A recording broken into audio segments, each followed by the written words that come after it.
नमस्ते, मी स्नेहल दर्पणकर. एसपी9 मराठीमध्ये आपलं पुन्हा एकदा स्वागत. तर पाहूयात आजच्या टॉप 20 बातम्या. कोल्हापूर जिल्ह्यातील विशेष बातम्या.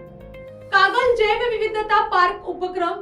कागल येथील जैवविविधता पार्कमध्ये पक्ष्यांसाठी कृत्रिम पाणवठे तयार करण्यात आले. वाढत्या उष्णतेमुळे पक्ष्यांना पाणी मिळावे हा उद्देश आहे. विद्यार्थ्यांनी प्रत्यक्ष श्रमदान करून पर्यावरण संवर्धनाचा संदेश दिला. सिद्धगिरी कारागीर महाकुंभ कनेरी येथे सुरू असलेल्या महाकुंभ देशभरातील कारगीर सहभागी झाले आहेत. पारंपरिक 12 बलुतेदार संस्कृतीचे जतन आणि हस्तकलेला बाजारपेठ मिळवून देण्याचा प्रयत्न.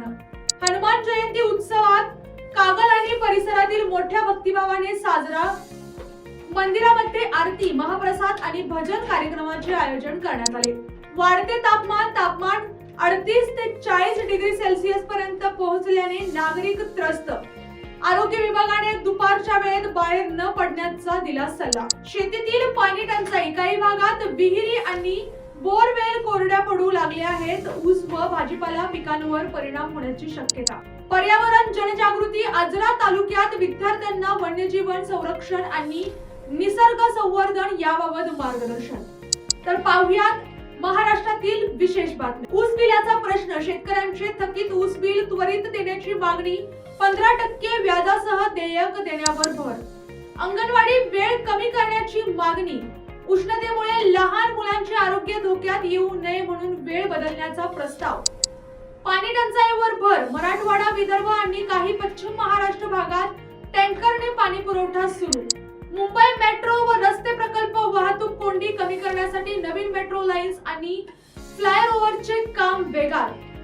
शिक्षण क्षेत्र सुधारणा. नवीन शैक्षणिक धोरणामुळे अभ्यासक्रमात कौशल्यधारित बदल. उद्योग गुंतवणूक. महाराष्ट्रात आयटी, ऑटोमोबाईल आणि उत्पादन क्षेत्रात नवीन गुंतवणूक प्रकल्प जाहीर.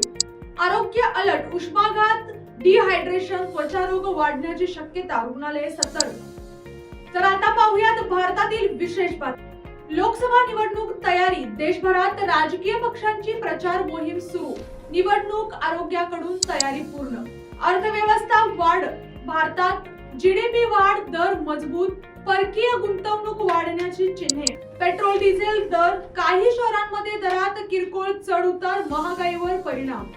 हवामान इशारा. उत्तर व मध्य भारतात उष्णतेची लाट. काही भागात अवकाळी पावसाची शक्यता. डिजिटल इंडिया प्रगती. यूपीआय व्यवहारांमध्ये मोठी वाढ. ग्रामीण भागात डिजिटल वापर वाढतोय. संरक्षण क्षेत्र. मेक इन इंडिया अंतर्गत नवीन स्वदेशी शस्त्र प्रणाली विकसित.